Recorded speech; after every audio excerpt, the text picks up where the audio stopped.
So it's our last time together this year. It's been thoroughly enjoyable spending my Wednesday evenings with you guys. Hopefully I can do it again next year. I've got no plans on stopping, but yeah, it's been really nice. I just want to thank people. It's a week or so. I think it's exactly a week until Christmas, and Christmas means different things to different people, and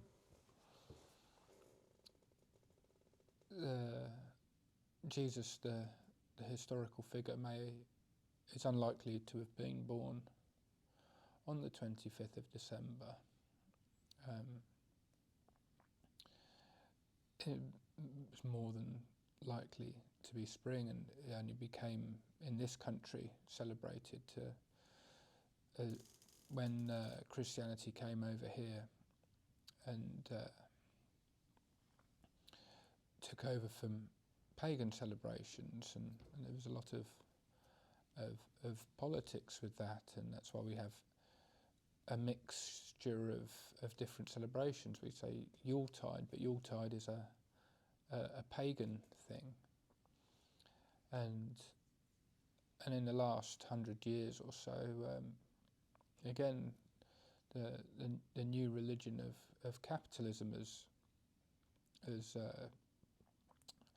almost taken over from Christianity.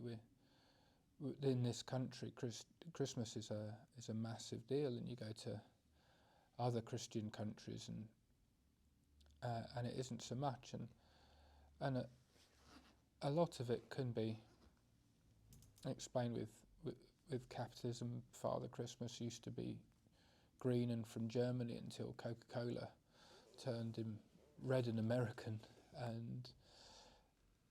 and there's lots of ways that we can be cynical about this, and obviously Jeffrey Bezos certainly wants us to appreciate the benefits of gift giving that can arrive within 48 hours as well, and that can be lost. I mean, with the hullabaloo of Black Friday and all these things, the meaning of Christmas can be lost between endless chocolate and Die Hard films, but really we're still getting together in groups, we're still eating together, and we're still spending time with each other, and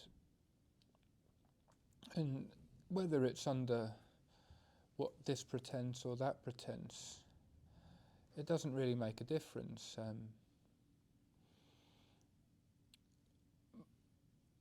My closest friend's Hindu, and he's double Hindu. He's a Brahmin, and he celebrates Christmas.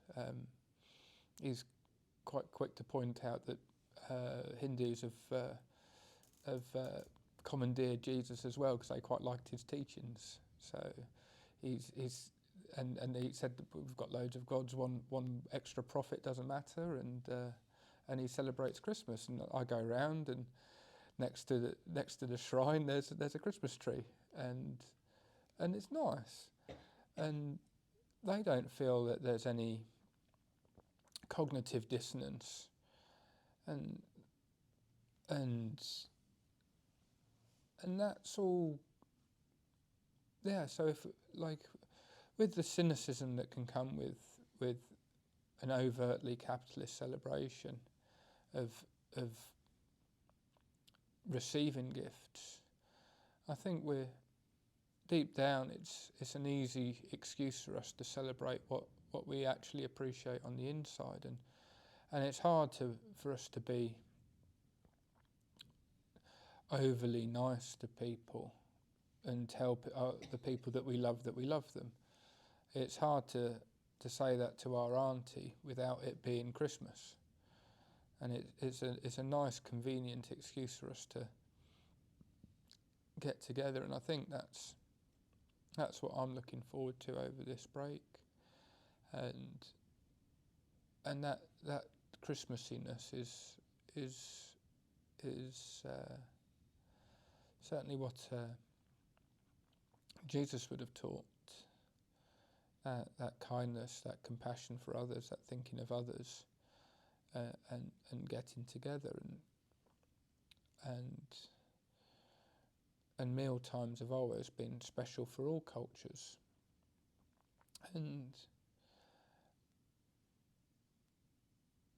hopefully we can all enjoy that time together with people, and hopefully this meta meditation helps us increase our capacity not only to love and appreciate other people, but to love and appreciate ourselves. And I do think it's important that we remind ourselves of, just because we've got friends that have been massively beneficial to us, we forget that these friendships that we have, that person is also has got their own agency, and they're choosing to be with us.